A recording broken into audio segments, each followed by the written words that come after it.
নবীজি বলেছেন একটা নারীকে বিবাহ করবে চারটে গুণ দেখে। এক, সুন্দরী কিনা দেখো। দুই, টাকা পয়সা আছে কিনা দেখো। তিন, বংশমর্যাদা ভালো কিনা দেখো। চার, মেয়েটা দিনদারিতা আল্লাহ ভীরুতা আছে কিনা তুমি দেখো। চারটে গুণ, তাই না? আপনি আপনার বেটার বউ দেখতে গেছেন, গিয়ে বলছেন মা তোমার নাম কি? বলছে শেফালি খাতুন। বাহ, খুব সুন্দর নাম। তোর আব্বা কি করে মা? বলছে আমার আব্বার চারটে লরি আছে, আর পলাশির একদম মেন গেটের সামনে মেন রোডের উপরে 12টা দোকান। তোমরা কটা ভাই বোন? বলছে আমি বাপের একাই, আমার ভাইটাই কেউ নাই। এর আর মাথায় কাজ করছে না। এ তো মেয়ে সুন্দর দেখতে যায়নি, 12টা দোকান শুনেছে, ও ভাবছে সব আমার বেটা পেয়ে যাবে, আর মরলেই হলো একবার, বুঝলেন না? শেষের বারে জিজ্ঞেস করছে মা তো বলছে কি, কতটা লেখাপড়া জানো? বলছে উচ্চ মাধ্যমিক দিয়ে বাড়িতে বসে আছি। বলছে মা কলেজে ভর্তি হওনি? বলছে না কলেজে ভর্তি হয়নি। বলছে মা এখন তাহলে বাড়িতে বসে বসে কি করো? বলছে কিছু করি না, মাঝে সাঝে টিকটকে ভিডিও করি। তখন চাচা বাড়ি এসে ওর স্ত্রীকে বলছে শোনো, চাচা মেয়ে দেখি নাই, 12টা দোকান রোডের ধারে, 5টা লরি, মেয়ে লোকাল মেয়ে নয়, টিকটকের নায়িকাও বটে। বাড়ি এসে চাচিকে বলছে, চাচি তখন খুব সিরিয়াল দেখা চাচি, ও বুড়ো বয়সে খুব ভালো নেই, হ্যাঁ সিরিয়াল দেখা চাচি বলছে তাহলে এই বৌমাই ভালো। তুমি যদি টিকটকের নায়িকাকে বৌমা করে আনো, ঝাঁটা খেতে হবে না দই খাবে? ঝাঁটা, তোমাকে ঝাঁটাই মারবে। নবীজি বলেছেন তুমি একজন দ্বীনি শিক্ষায় শিক্ষিতা নারীকে তুমি যদি বিবাহের জন্য বৌমা হিসাবে নির্বাচন না যদি করো, সমাজে ফিতনা সৃষ্টি হবে, মারামারি লাগবে, সংসারে অশান্তি অরাজকতা দেখা দেবে। এ কথা বলছেন মুহাম্মদ সাল্লাল্লাহু আলাইহি ওয়াসাল্লাম। দিনদারি নারীকে আগে প্রাধান্য দেন। আর সত্যি দিনদারি মেয়ের দাম আছে, বললে হবে না। আমার তো মহিলা মাদ্রাসা আছে, সোশ্যাল মিডিয়া দেখেছে, কত ডাক্তার মাস্টার উকিল ফোন করছে, হুজুর একটা মেয়ে দেখে দেন না মাদ্রাসা থেকে। আর আমিও সেরকম লোক, আমি দেখে দিতে পারি, 1 লাখ টাকা লাগবে। 1 লাখ মেয়ের বাপকে তো দিতে হবে না, তোমাকে লাগবে আমার মাদ্রাসায় ডোনেট 1 লাখ, তবে ভালো মেয়ে পাবে। কেন অন্য জায়গায় মেয়ে ভালো পাচ্ছ না এখন? আমি বলে দিচ্ছি, মেয়ে এখন মাদ্রাসায় পড়ানো ছাড়া মেয়েকে আর ভালো রাখা যাবে না। বর্তমান যে সমাজ হয়েছে, ভালো রাখা সম্ভব বলুন? পিছনে পিছনে ঘুরবেন আপনি আপনার মেয়ের, আমি আমার মেয়েকে ভালো রাখতে পারবো না, কোনো সম্ভব নয়। বিনীত অনুরোধ, পিতামাতার সঙ্গে খারাপ ব্যবহার করিয়েন না ভাই, আখেরাত হারিয়ে যাবে। আখেরাতের দিককে লক্ষ্য রাখবেন, পিতামাতার সঙ্গে সেবা করবেন, যত্ন করবেন। শীতের দিনে কম্বল চাদর যেটা লাগবে এনে দেবেন, যেটা খেতে চায় মা, মায়ের পিছনে খরচা করবেন। পৃথিবীর উত্তম খরচা করার জায়গা হচ্ছে এটা। চলুন, তারপরে লোকমান হাকিম তার বেটাকে আরো অনেক কথা বলছেন, আমি সেগুলো বাদ দিয়ে মাঝখানে 2টো আয়াত বাদ দিয়ে তারপরে বলছি। লোকমান হাকিম তার বেটাকে বলছেন, ইয়া বুনাইয়া আকিমিস সালাতা ওয়া'মুর বিল মা'রুফ ওয়া নাহি আনিল মুনকার ওয়াসবির আলা মা আসাবাকা ইন্না যালিকা মিন আজমিল উমুর। বেটা সালাত আদায় করবে, নামাজ পড়বে। কি করবে? নামাজ পড়বে। নামাজ পড়েন তো আপনারা? পড়ছেন? 5 ওয়াক্ত পড়ছেন তো? কয় কারা? 5 ওয়াক্ত কারা? হ্যাঁ, আমি সব বলছি, হবে তো শুরু করেছি এবার, আপনি থামুন। কি দিই দেখুন ওষুধটা, হোমিওপ্যাথি ওষুধ। দাঁড়া, তার মানে নামাজি আছে অবশ্য, কিছু কম আছে, তাই না? কম। আমাদের বাজারে 4-5 কোয়ালিটির নামাজি দেখতে পাওয়া যায়। 1, জোহরে যায়, আসরে যায়, মগরিবে টাইম পায় না, এর সাথে খুব ব্যস্ত, ফজরে ঘুম ভাঙে না, এরকম আছে না? আচ্ছা। 2, শুধু জুম্মার দিনে যায়। 3, ঈদুল ফিতর, ঈদুল আজহা। 4, 5 ওয়াক্তই যায় না জেনে পড়ে। যদি বলছেন 5 ওয়াক্ত পড়ে না জেনে, মানে বুঝলাম না। চাচা কত বছর নামাজ পড়ছো বাপ? বলছে বাপ 25 বছর হয়ে গেছে আজকে। 25 বছর? বলছে হ্যাঁ। দোয়ায় কুনুতটা বলো তো? বলছে বাপ অত বড় দোয়া মুখস্থ করতে পারিনি বাপ, একদম মুখস্থ নেই। আচ্ছা রুকু থেকে উঠে কি বলে? বাপ ওটাও নাই। সেজদাতে গিয়ে? বাপ অত কিছু জানি না, তবে 25 বছর নামাজ পড়ছি। বুদ্ধি কম, বয়স বেশি হয়েছে, চোখে কম দেখি, চোখে কম দেখে, বুদ্ধি কম। কোনো দোকানদার 2 টাকা কম দিকতে দেখি, কি করে বুঝতে না পারে? হ্যাঁ, মাঠে গিয়ে পরের জমির আলি কেটে কি করে জমি বাড়াতে হয় সেই জ্ঞান আছে ওর, ও দুয়া জানে না, তাই না? এক পাক্কা চিটার ধরনের লোক, বাটপা। যদি বলছেন কেমন, এই দেখুন এই লোকটা আবার কত ডেঞ্জারাস দেখুন, এতদিন এটা আপনাকে কেউ বলে দেয়নি। 25 বছর নামাজ পড়ছে, দুয়ায় কুনুতে এরকম করছে। আচ্ছা, তুমি দুয়া জানো না, ঠোঁট লাড়াচ্ছ কেন? এটা তো একটা যুক্তি। যুক্তি কি যুক্তি নয় বলুন? রুকু থেকে উঠে দোয়া বলতে হয়, তা তুমি যখন দোয়া জানো না তাহলে তুমি চুপ থাকবে, তাই না? তুমি ঠোঁটটা নাড়াচ্ছ, কি বলো? তার মানে আল্লাহর সাথে পর্যন্ত ধোঁকাবাজি করছে মসজিদের ভিতরে। ঠিক বলছি না ভুল বলছি? এরকম লোক আছে না নেই? আচ্ছা, তোমার সব জ্ঞান টনটনে আর দুয়ার বেলা পারো না। হ্যাঁ, গোলাম হোসেন, বেশি দিন এরকম ভাবে চলবে না। 2 দিন, 5 দিন, 30 দিন, 40 দিন লাস্ট নামাজ হয়ে যাবে, তারপর থেকে আর হবে না। বিনীত অনুরোধ, ছেলেকে বলুন একটা বাজার থেকে সঠিক দুয়ার বই কিনে এনে দিতে, অন্তত বইগুলো পড়ুন, অন্তত পড়ুন বইগুলো।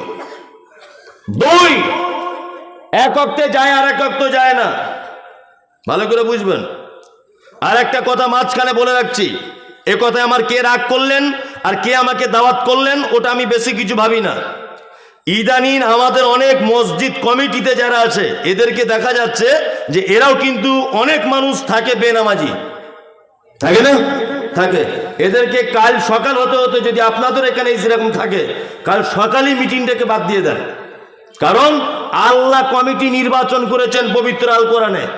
আল্লাহ, দেখুন ইমাম সাহেবের গলার সুর ভালো হবে কিনা এটা আল্লাহ বলেনি, ইমাম সাহেব দেখতে কেমন হবে এটা আল্লাহ বলেনি, ইমাম সাহেবের যোগ্যতা কতটা থাকবে এটা আল্লাহ বলেনি, কিন্তু আল্লাহ বলেছে মসজিদের কমিটি যারা হবে, যারা কমিটি বা এর পরিচালনার দায়িত্ব থাকবে, তার প্রথম গুণ হচ্ছে সালাত আদায় করবে, 5 ওয়াক্তে নামাজ পড়তে হবে তার। আর আপনি যদি নামাজ না পড়ে থাকেন, কাল সকালে হতে হতে আপনি রিজার্ভ দিয়ে দেন, কিন্তু এটা আপনার কাছে অনুরোধ, সকাল হতে হতেই যে ভাই খাতাপত্র ধরো, আমি নামাজ পড়তে পারছি না, আমি আল্লাহর ঘরের অন্তত দায়িত্বে থাকবো না, আমি ক্লাবের দিকে থাকবো, আমি অন্য কাজে থাকবো, আমি ওই কবরস্থানে থাকবো, আমি ওই জলসা কমিটিতে থাকবো, আমি মসজিদে থাকবো না। আল্লাহ পর্যন্ত নিষেধ করেছে থাকা। আমি মমতাজুল ইসলাম এটা বলছি না, আল্লাহ বলেছে। সূরা তাওবাটা খুলে দেখুন, আছে না নেই? আছে? জিজ্ঞেস করুন, সূরা তাওবাটা খুলুন, আছে।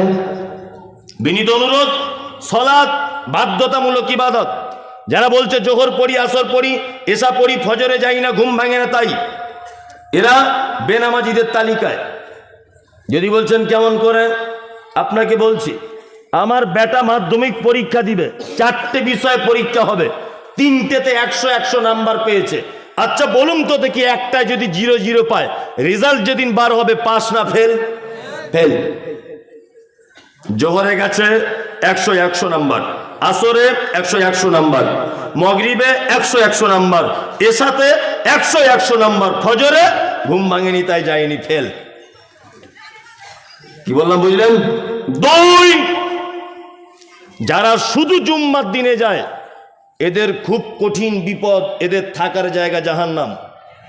যারা শুধু জুম্মার দিনে যায়, যদি বলছেন আপনার কি বাপের জান্নাতটা ঠিক এলো আছে, হ্যাঁ পাগল, আমি বলিনি, কোরআন বলছে। কোরআন কি বলছে? কোরআন বলছে ফাওয়াইলুল লিল মুসাল্লিন, ওয়াইল নামক জাহান্নাম ওদের জন্য, আল্লাযীনা হুম আন সালাতিহিম সাহুন, যারা সালাত আদায় করে অস্বস্তি সহকারে, আল্লাযীনা হুম ইউরাউন, যারা লোক দেখানোর কারণে নামাজ পড়ে। জুম্মার দিনে শুধু যায় মানে এটা বুঝে নিতে হবে বাজারে 5 জন দোকানদার, 4 জন যাচ্ছে, আমি যদি না যাই মান সম্মানের ব্যাপার। ও তখন লোক দেখানোর উদ্দেশ্যে ঝাঁপ নামিয়ে দিয়ে মসজিদে চলে এসেছে। আল্লাহ যেন ওর দিকেই টার্গেট করে বলছেন ইউরাউন, যারা লোক দেখানোর জন্য মসজিদে সালাত আদায় করতে যায়, এদের থাকার জায়গা জাহান্নাম। আছে তো কোরআনে এটা? জিজ্ঞেস করুন। তা আমি শুধু অনুবাদ করে দিচ্ছি আপনাকে বাংলাতে। চলুন, কিছু লোক আছে আমাদের বাজারে, তারা বলে মৌলভী সাহেব আমি নামাজ পড়ি না, তবে ইমানের আমার কোনো ঘাটতি নাই। আছে না নাই? হ্যাঁ। আবার কিছু লোক বলে সারা জীবন নামাজ করে কি করলি তুই? হ্যাঁ, দাড়ি রেখে তোর কি উপকার হলো? দেখ, বিনা দাড়ি নামাজ না পড়ে দুতলা বাড়ি পারলি? অনেক লোক আছে না নেই?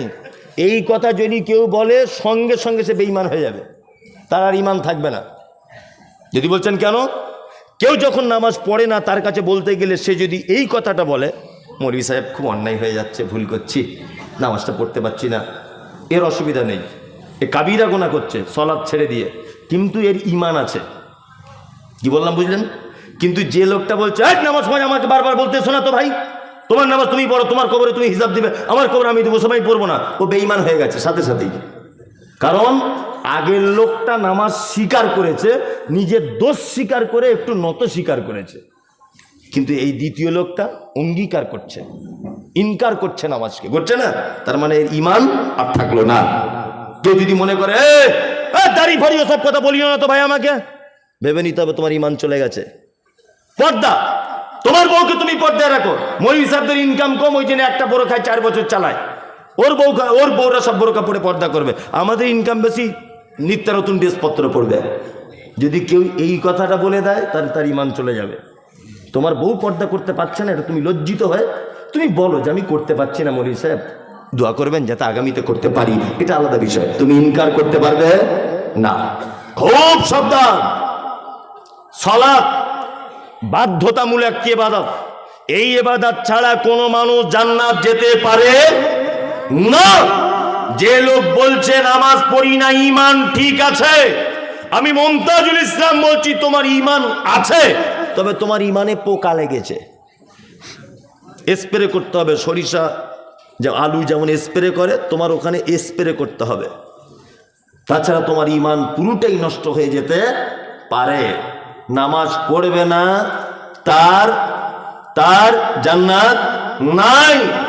আল্লাহ তাআলা বলেন মা সালাকাকুম ফি সাকার, একজন সাকার নামক জাহান্নামীকে জিজ্ঞাসা করা হবে তুমি কেন সাকার নামক জাহান্নামে এসেছো? সে তখন বলবে ক্বালু লাম নাকু মিনাল মুসাল্লিন, সব ভালো কাজ ছিল ভাইরে, শুধু নামাজ পড়িনি তাই।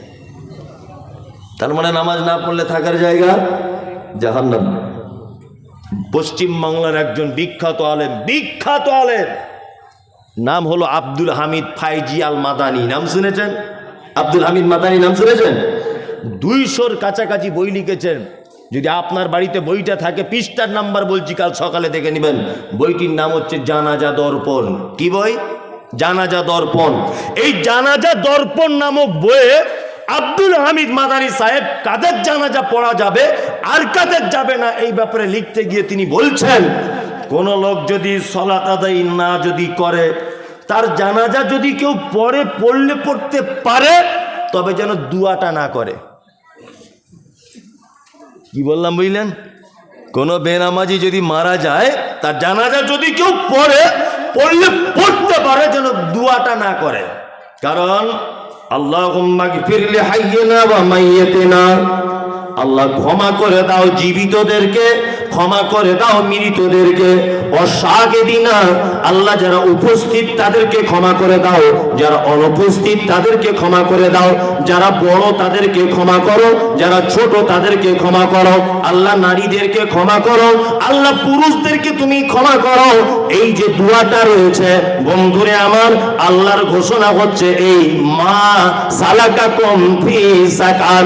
একজন জাহান্নামীকে জিজ্ঞাসা করা হচ্ছে তুমি কেন জাহান্নামে আছো বলো, ও বলবে ক্বালু লাম নাকু মিনাল মুসাল্লিন, আমার সব ভালো কাজ, শুধু নামাজ পড়িনি। তার মানে অত্র আয়াত থেকে প্রমাণ হলো নামাজ না পড়লে তার থাকার জায়গা জাহান্নাম। জাহান্নাম যার ব্যাপারে আল্লাহ ডাইরেক্ট বলে দিচ্ছে, এইরকম কোন মানুষের জানাজায় যদি আপনি বলেন আল্লাহুম্মা গফির লি হাইয়িনা, আল্লাহ ক্ষমা করে দাও উপস্থিত মানুষদের, জীবিতদেরকে, ওয়া মাইয়িতিনা, আর যে মারা গেছে তাকে। জীবনে নামাজ পড়েনি তার জন্য যদি এই দোয়াটা করেন, তাহলে আল্লাহর উপরে চলে যাওয়া হয়ে যাচ্ছে না? আল্লাহ তো ঘোষণা করছে জাহান্নাম, আর আপনি বলছেন ওকে ক্ষমা করে দেন। এটা কেমন ব্যাপার হয়ে যাচ্ছে না? যাচ্ছে না। আমার কথা বলিনি, ওনার বই থেকে পড়ে এসে বলছি।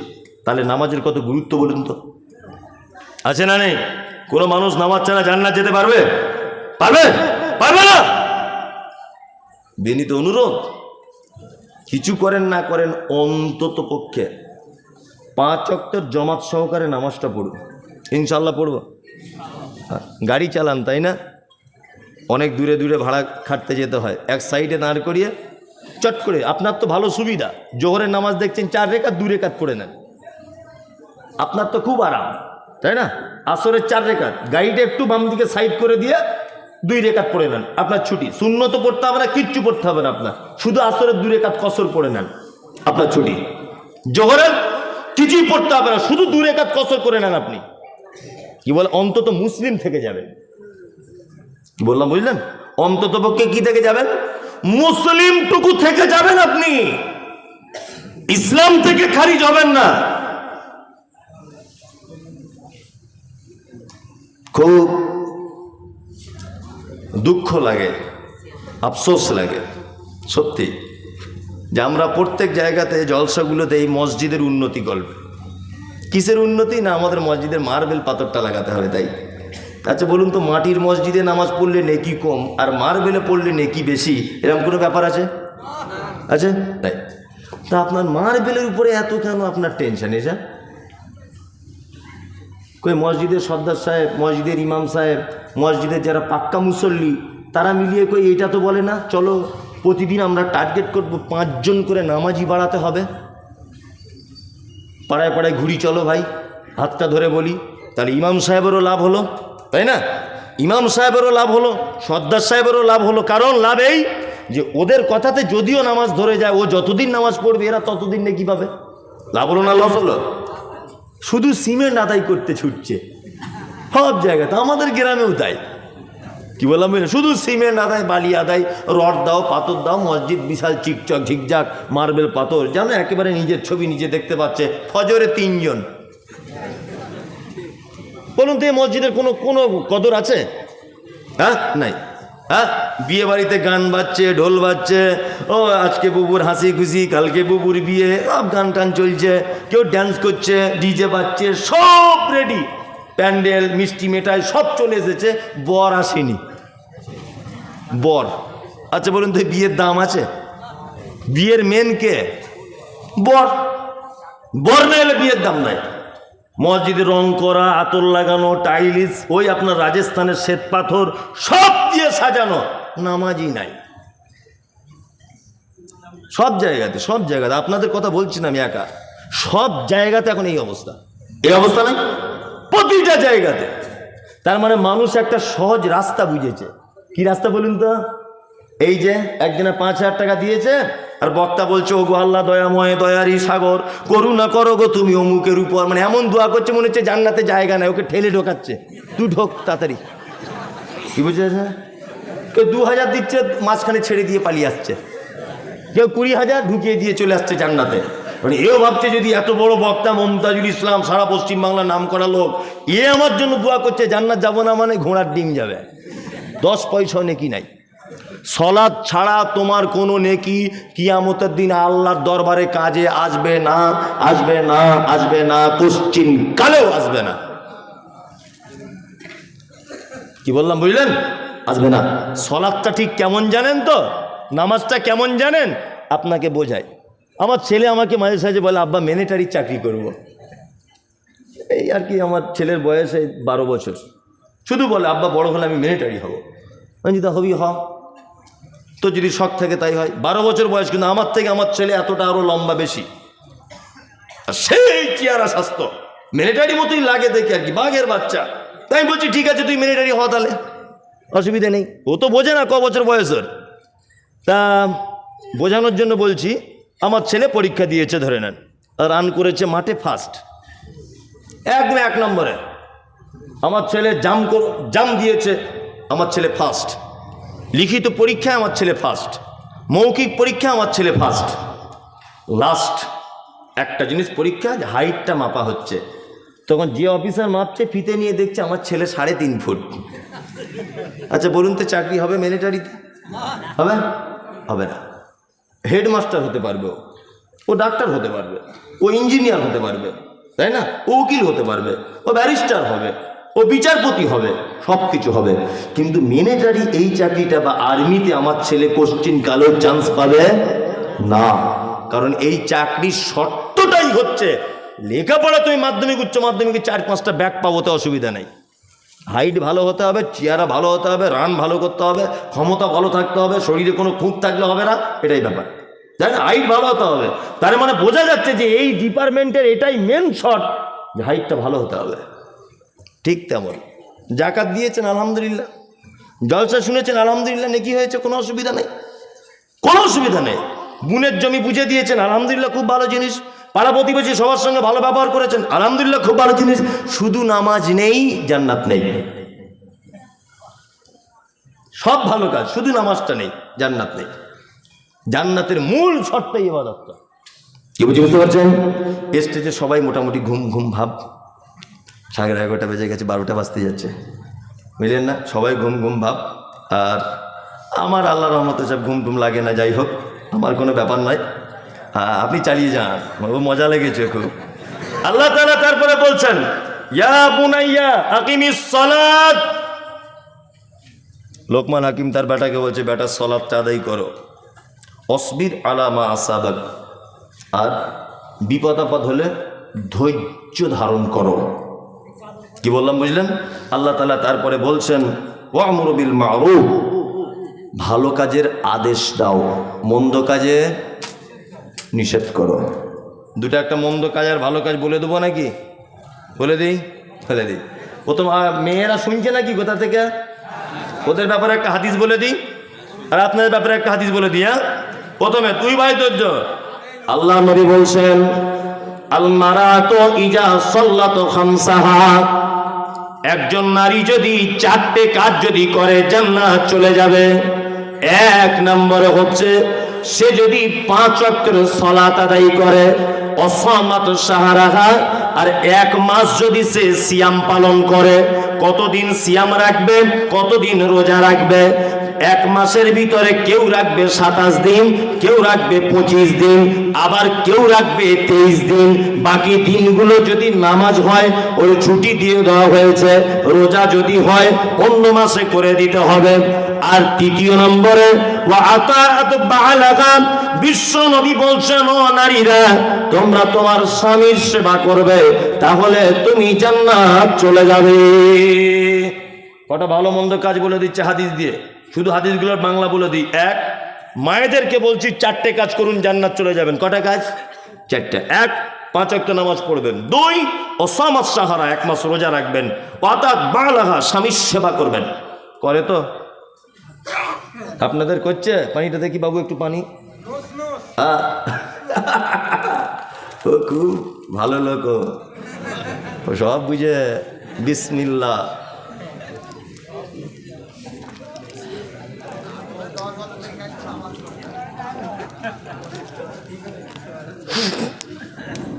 আলহামদুলিল্লাহ, স্বামীর সেবা করবে। ওসব আমাদের ভালোবাসা প্রেম প্রীতির কথা বাদ দেন। বিশ্ব বরেণ্য নবী মুহাম্মদ রাসূলুল্লাহ সাল্লাল্লাহু আলাইহি ওয়াসাল্লামের বিবিদের কাছে একবার যাওয়া যাক, যে তাদের বিবিদের সঙ্গে নবীদের কেমন ভালোবাসা ছিল। আম্মা জান আয়েশা বলছেন, যে গেলাসে আমি পানি পান করিতাম, পান করা হয়ে গেলে নবীকে দিতাম। দেখিতাম আমি অগণিজ নয়নেতে, ওখানে মুখ লাগাইয়া নবী পান করিতেন।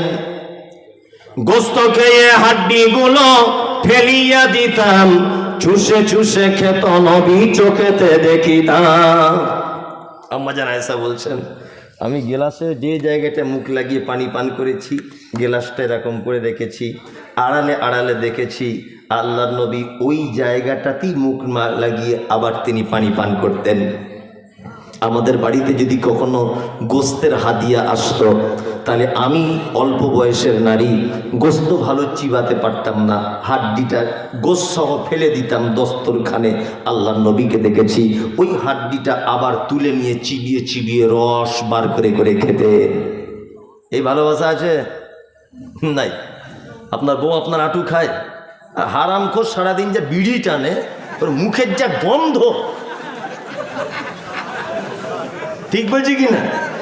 ওর মুখে যা গন্ধ, ওর বউ থাকে কি করে সেটাই ভাবি। আশ্চর্য ব্যাপার। বাসে ট্রেনে তো উঠি না, নিজের গাড়িতে করে যাতায়াত করি। তো যখন বাসে ট্রেনে উঠতাম, এই বিড়ি সিগারেট এসব যারা খেয়ে ওঠে, আল্লাহ এত গন্ধ, পাশে থাকে কে? আঁটু খাওয়া তো দূরের কথা, তাই না? আর আম্মাজান আয়েশা কি বলছেন? যে গেলাসে আমি পানি পান করিতাম, পান করা হয়ে গেলে নবীকে দিতাম। দেখিতাম আমি অগণিজ নয়নেতে, ওখানে মুখ লাগাইয়া নবী পান করিতেন। গোস্ত খেয়ে হাড্ডিগুলো ফেলিয়া দিতাম, চুষে চুষে খেত নবী চোখেতে দেখিতাম। বিশ্ব নবী বলছেন, ওয়া আতাআত বা'লাহা, ও নারীরা তোমরা স্বামীর সেবা করবে। ওয়া আহসানাত ফারজাহা, 4 নম্বরে শুনে নাও, তুমি তোমার লজ্জাস্থানের হেফাজত করবে। ফাতাদখুল মিন আই আবওয়াবিল জান্নাতি সাত, তাহলে জান্নাতের 8টা দরজার ভিতরে যে কোনো দরজা দিয়ে তুমি চলে যাবে, পৃথিবীর কেউ তোমাকে আটকাতে যাবে না, কেউ আটকাবে না। লজ্জাস্থানে হেফাজত, পর্দা করতে হবে। এই মেয়েরা করে নদিয়ায়, হ্যাঁ, মনে হচ্ছে যেন জজ কোর্ট, সুপ্রিম কোর্ট, কোর্ট বসে না, আমাদের ওদিকে বসে। 4 জন এই জায়গায় বসে আছে রাস্তার উপরে, মেয়ে ছেলে এলে গল্প করছে। সব জায়গা আছে না, সব দরজা দরজায় দেখছেন। তাহলে আমি মনের কথা বুঝতে পারছি কোন জায়গায় কি ওষুধ লাগবে। সব ঘটনা ঘটছে কি ঘটছে না, আর ওদের কাজই হচ্ছে। কি ব্যাপার, ও কথা বলছে কার সাথে? ওর বউকে গিয়ে বলছে, ভাবি, ও খাদিজা ভাবি, একটা কথা বলবো। ভাই মনে হয় কারুর পাল্লায় পড়েছে। এই যে বলে দিয়ে চলে গেল, সংসারের 12:30 বাজিয়ে দিয়ে গেল। কি বলছি বুঝতে পারছেন না? এদের কাজই হচ্ছে পিয়নগিরি করা, নারী জাসুসি করা।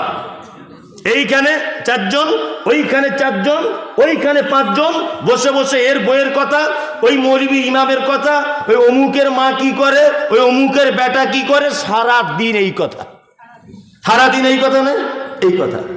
মনে হচ্ছে পাড়ার রিপোর্টার। সব পাড়াতে, গ্রামে গ্রামে, প্রত্যেক পাড়ায় এইরকম একটা নায়িকা থাকে, যে সবাইকে আবার পরিচালনা করে। সবার আগে কথা তার কাছে প্রথমে আসে। কি বললাম বুঝলেন না? এরকম আছে না নেই? আচ্ছা, হযরত মুহাম্মদ বোকা লোক ছিলেন না খুব জ্ঞানী লোক ছিলেন? জ্ঞানী লোক ছিলেন। নবীজি কি বলছেন? আল্লাহ নবী বলছেন, যে রাতে মিরাজ হলো বিশ্ব নবীজির, নবী বলে জাহান্নামে নারীদের ভিড়। একজন মহিলা বলে, বিশ্ব নবীজিরে, কোন কারণে বেশি ভাগ যাব জাহান্নামে? প্রথম কারণ হলো অধিক নারীগণ, অল্প ধলেতে তাদের ভরে না গমন। দ্বিতীয় কারণ হলো অধিক নারীগণে আর ঝগড়াঝাটি বেশি করে নিজে স্বামীর সনে। তৃতীয় কারণ হলো শোনো সমাচার, না শুকরিয়া করে ও নিয়ামত আমার। গীবত যে বেশি করে এক অপরের তরে, এহেন কারণে নারী যাবে জাহান্নামে। বিশ্ব নবী বলছেন, আমি মিরাজের রাত্রিতে রাস্তাতে অনেক ঘটনা ঘটেছে। আমি জান্নাতের ভিতরে দেখলাম শুধু যেন রিক্সা চালকেরা, ফুচকাওয়ালারা, ফেরিওয়ালারা, গরিব মানুষেরা, যাকে পাড়ার লোক তুচ্ছ মনে করত, যাদেরকে 10 পয়সা দাম দিত না, এই কোয়ালিটির মানুষগুলিকে দেখলাম জান্নাতের ভিতরে তারা সিট দখল করে আছে। আর জাহান্নামের দিকে তাকিয়ে দেখলাম অহংকারী ধনী মানুষেরা, আর অধিকাংশ নারীদেরকে দেখলাম যে নারীরা যেন সব জাহান্নামের ভিতরে যেন রয়েছে। বিশ্বনবী ফেরত এলেন, বক্তব্য রাখতে রাখতে বলছেন, ইয়া মাশারান নিসা, হে নারী জাতি, তাসাদ্দাকনা তাসাদ্দাকনা, তোমরা বেশি করে সাদকা করো। একজন নারী বলছেন, আল্লাহর নবী, কেন আপনি আমাদেরকে বারবার সাদকা করার কথা বলছেন? বিশ্ব নবী বলছেন, এই মাত্র তোমাদেরকে জাহান্নামে দেখে এলাম যে তোমাদের অধিকাংশ নারী জাহান্নামের ভিতরে রয়েছে। এক প্রথম কারণ হচ্ছে অল্প জিনিসে তোমাদের মন ভরে না। পরীক্ষা করে দেখবেন, ভরে না, ভরে না, ভরে না। ওর এত আছে তবুও বলবে নাই। এটা নারী। 2, স্বামীর অকৃতজ্ঞতা, সব সময়তেই অকৃতজ্ঞতা নেই। ও সব ভালো, সারা জীবন একটা প্রাণী আছে যার খায় তার বদনাম করে, তার নাম নারী। বুঝলেন তো? 30 বছরে আপনার সংসার করছে, 30 বছরে মাঠ থেকে একটা বড় কাঁঠাল এনে স্বামী স্ত্রী দুজনা দুপুরবেলাতে খেতে বসেছেন, কাঁঠালটা ভেঙে। তা আপনার বউকে বলুন, নাফিসার মা, আমাদের কাঁঠালটা কি মিষ্টি বলো। দেখবেন ও এক চান্সে বলবে, তুমি যতই ফটর ফটর করো আমার বড় ভাইদের গাছের মতো মিষ্টি নয়। এটা বলবেই, এটা ওর চরিত্র। হ্যাঁ, একদম। ও সব মেনে নিবে, বাপের বাড়ি বদনাম সহ্য করবে না। রাত্রের বেলা আজ কি পরীক্ষা করবেন? তোমার হাসি বাবা হিমামালানি ফেল, তোমার চোখ, তোমার মাথার চুল, তোমার গোলাপি কালারের ঠোঁট, তোমার হাতের রান্না, তোমার চলন, তোমার তাকানো, তোমার অভিমান, তোমার মুচকে হাসি আমাকে প্রেমে পাগল করে দেয়। সব ভালো, দেখবেন দিন দিন করে নাচছে। প্রশংসা করে দিয়েছেন, বালিশে মাথায় দেওয়ার আগে একটা কথা বলবেন, সব ভালো, তোমার আব্বারা লোক খারাপ। এইটা আজকে রাতে বলে দেখবেন, বুঝলেন তো? গামছা যদি থাকে গলায় দিয়ে টেনে জিভ বার করে দিবে। ও সব মেনে নিবে, বাপের বাড়ির বদনাম সহ্য করবে কখনই করবেন। এর নাম কি? নারী। মুহাম্মদ সাল্লাল্লাহু আলাইহি ওয়াসাল্লাম তারপরে বলছেন, শোনো নারী, তুমি জাহান্নাম চলে যাবে গীবত, পরনিন্দা করার কারণে। আমি এ কথা অনেক বলি, তাও আজকে বলে দিচ্ছি, সামাজিক অবস্থা বলে, যে আপনার বাড়িতে 4 জন পুরুষ মানুষ যদি ঢুকতে চায় ঢুকতে দেবেন। আপনার বউ বেটি একটু আলাদা ঘরে থাকবে, ঢুকে দরকার মিটিয়ে চলে যাবে, অসুবিধা নেই। আপনার বাড়িতে আপনার বউকে কাল সকালে বলে দেবেন যে পাড়ার কোনো মেয়ে ছেলে যেন আমাদের বাড়িতে যেন না দেখি। সংসারে যত অশান্তি, যত মারামারি, স্বামী স্ত্রী বিচ্ছেদ, এর একটা কারণ হচ্ছে পাড়ার অন্য বউদেরকে বাড়িতে ঢুকতে দেওয়া। সংসারে আগুন লাগানোর মাস্টারেরা, কি বললাম বুঝলেন না? ওই জন্য অন্য কোনো লোকের বউ আপনার বাড়িতে ঢুকতে দেবেন না। আপনার বউ রাস্তায় বসে থাকে কেন? আপনার নিজস্ব পার্সোনালিটি নেই, সম্মান নেই, আপনার গায়ে হাতে কাপড় নেই, ব্লাউজ পরে, ওড়না নেই, কিছু নেই, রাস্তায় বসে বসে আর একটা মেয়ের সঙ্গে গল্প করছে। লজ্জা শরম তো থাকা দরকার রাস্তাঘাটে। এরকম কেন? কাছে মসজিদ, কত মানুষ যাতায়াত করছে, বয়স্ক মানুষ, কত মানুষ নামাজ পড়ে বার হচ্ছে, আর তুমি বেহায়ার মতো রাস্তাতে মিটিং করছো বসে বসে। করিয়েন না এগুলো। আল্লাহ নবী সাল্লাল্লাহু আলাইহি ওয়াসাল্লাম নিষেধ করেছেন রাস্তাতে বসতে, এমনি পুরুষ মানুষেরও নিষেধ, নারী তো দূরের কথা, পুরুষ মানুষেরও নিষেধ রাস্তায় বসা। খুব সাবধানে থাকবেন। ভালো কাজ বলে দিলাম, 4টে করবেন, 5 ওয়াক্ত সালাত আদায় করবেন, 1 মাস সিয়াম পালন করবেন, স্বামীর সেবা করবেন, লজ্জাস্থান হেফাজত অর্থাৎ পর্দা করবেন। স্বামী বাড়িতে নেই, আপনার মামাতো ভাই বলছে তোদের বাড়িতে বেড়াতে আসবো, একদম না। তোমার ফুফুতো ভাই আসতে চাইছে, তোমার বাড়ির স্বামী নেই, একদম আসা যাবে না, মাথায় থাকে যেন। তোমার দাদু বলছে যাব, আসতে পারে, নিজের দাদু হতে হবে। তোমার নানা বলছে আসবো, পারুলি তোদের বাড়ি যাব, তোমার নাচ জামাই বাড়ি নেই, কোনো অসুবিধা নেই, চলে আসতে পারে, নানা আসতে পারে। আপন মামা বলছে পারুলি তোদের বাড়ি যাব, বলছে তোমার জামাই বাড়ি নেই, কোনো অসুবিধা নেই, আপন মামা আসতে পারে।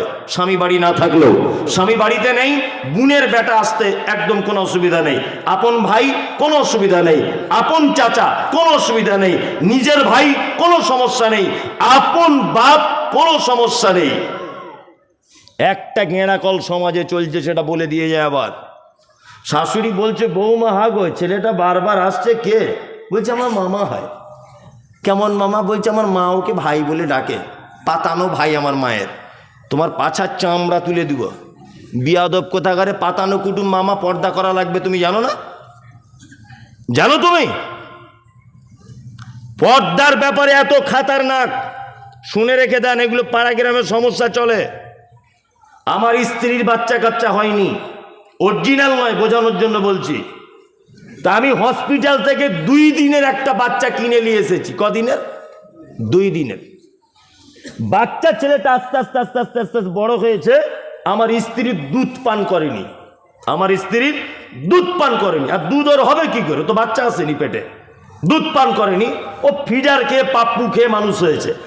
বাচ্চা ছেলেটা 2 দিন বয়স থেকে যেদিন থেকে মা ভাষা শিখেছে, আব্বা ভাষা শিখেছে, আমার মাকে কিন্তু মা বলে ডাকে, আমার মাকে মা বলে ডাকে।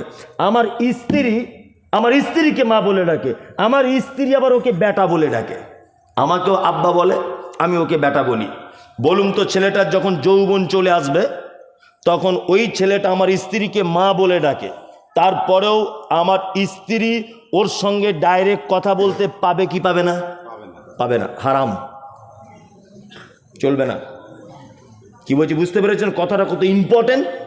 হ্যাঁ, ওই পুরুষ বা ওই ছেলেটা যদি আমার স্ত্রীর 1-2 ঢোক দুধ যদি পান করে নিত, তাহলে আর পর্দা থাকতো না, তাহলে ও বেটা হয়ে যেত।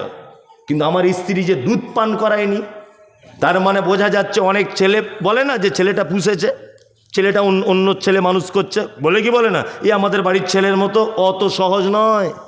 কে বলেছে তোমায় বেটার মতো? ওর সামনে পর্দা ফরজ করতে হবে, পর্দা। জামাই যদি হয় তাহলে শাশুড়ির পর্দার দরকার নেই। জামাই শাশুড়ি বেটার মায়ের মতো। পৃথিবীতে একটা মাত্র সম্পর্ক আছে যাকে কোশ্চিন কালে বিবাহ করা যায় না, হারাম। সেটা হচ্ছে শাশুড়ি। আমার স্ত্রীকে বিয়ে করেছিলাম, 3 দিন পরে ডিভোর্স হয়ে গেছে। বোঝার চেষ্টা করুন, আমার স্ত্রীকে বিয়ে করেছি, 3 দিন পরে ডিভোর্স হয়ে গেছে। আমার স্ত্রীর যে মা, তারও ডিভোর্স হয়ে গেছে, মানে আমার শ্বশুরের সাথে। এখন আমি যদি ইচ্ছা করি আমার ওই স্ত্রীর মা তাকে বিয়ে করতে পারবো?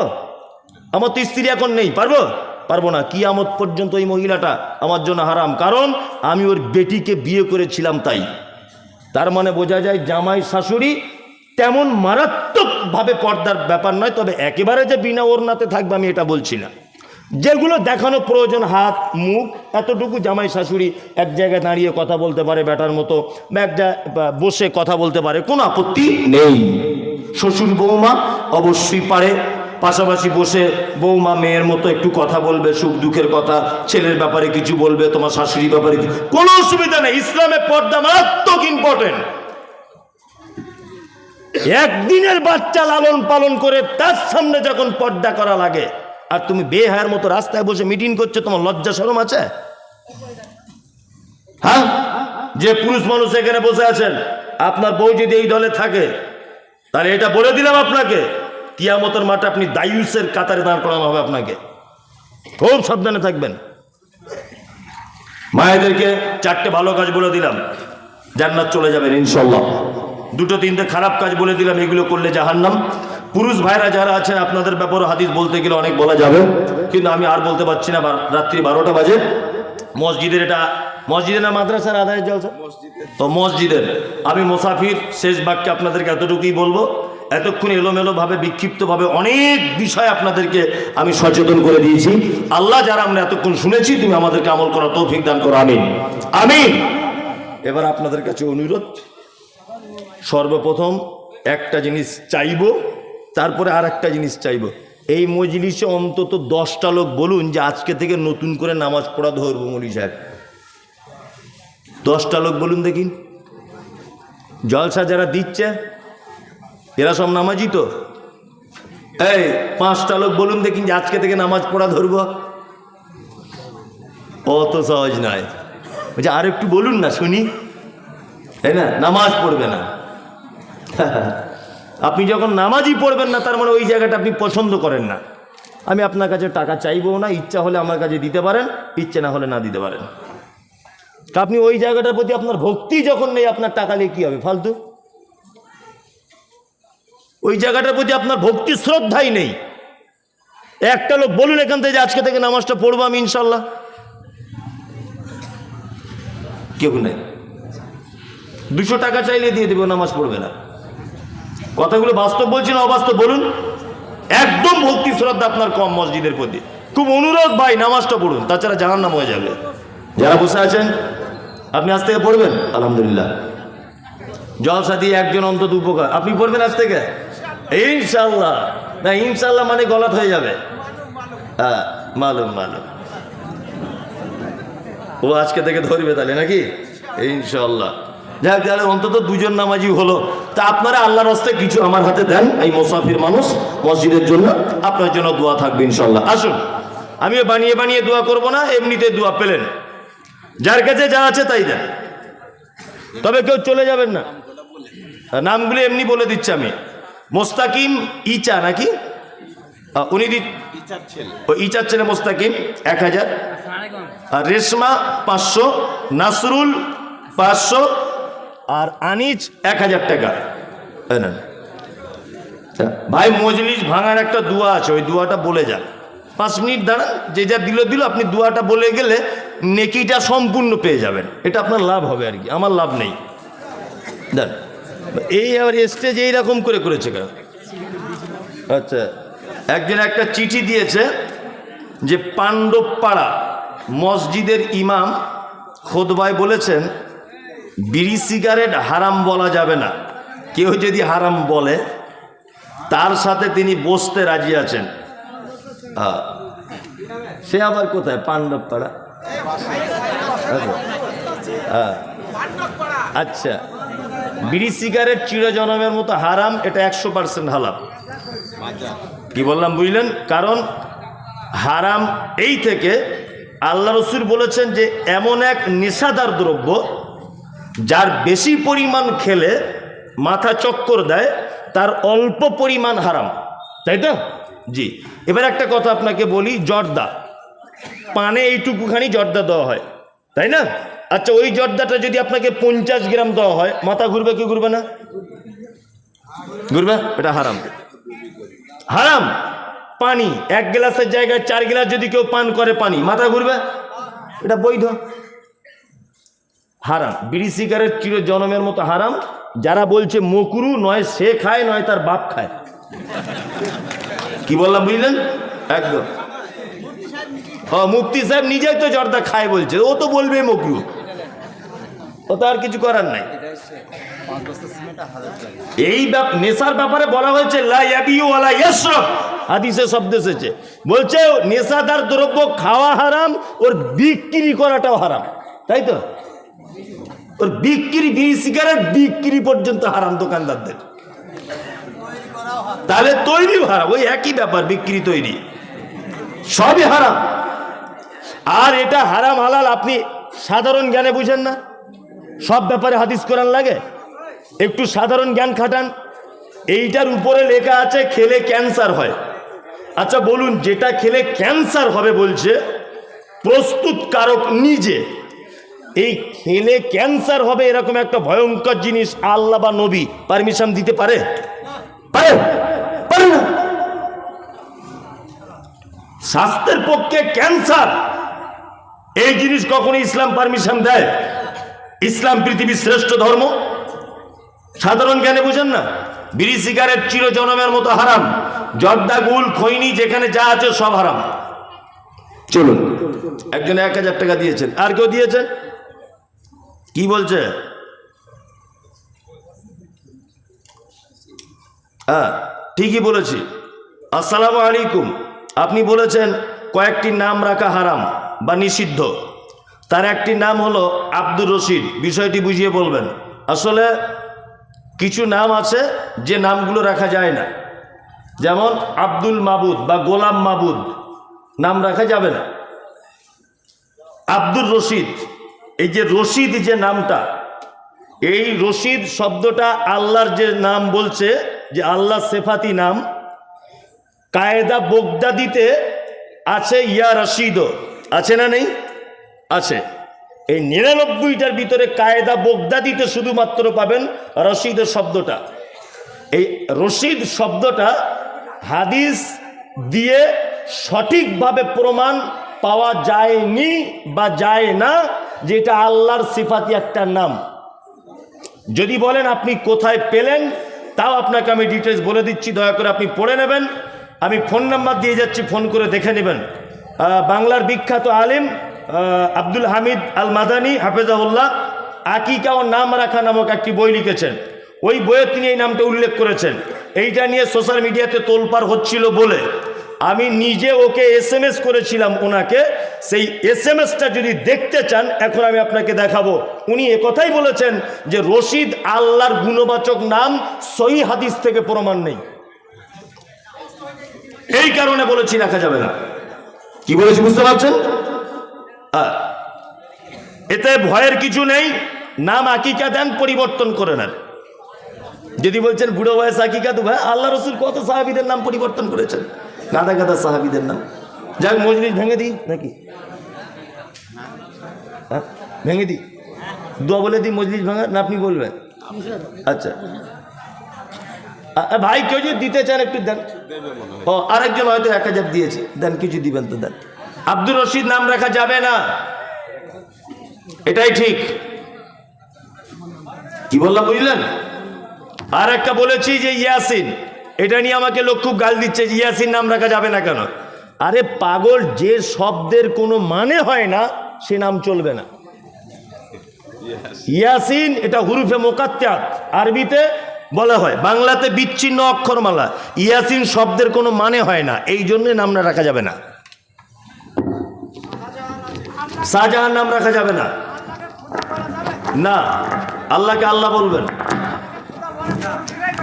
এখন খোদা বলে ওটা আলাদা ব্যাপার, খোদা ফার্সি শব্দ। শাহজাহান, আলমগীর এসব নাম রাখা যাবে না,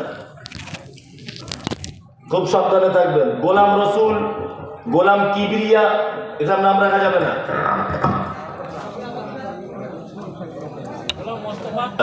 গোলাম মোস্তফা এসব নাম রাখা যাবে না।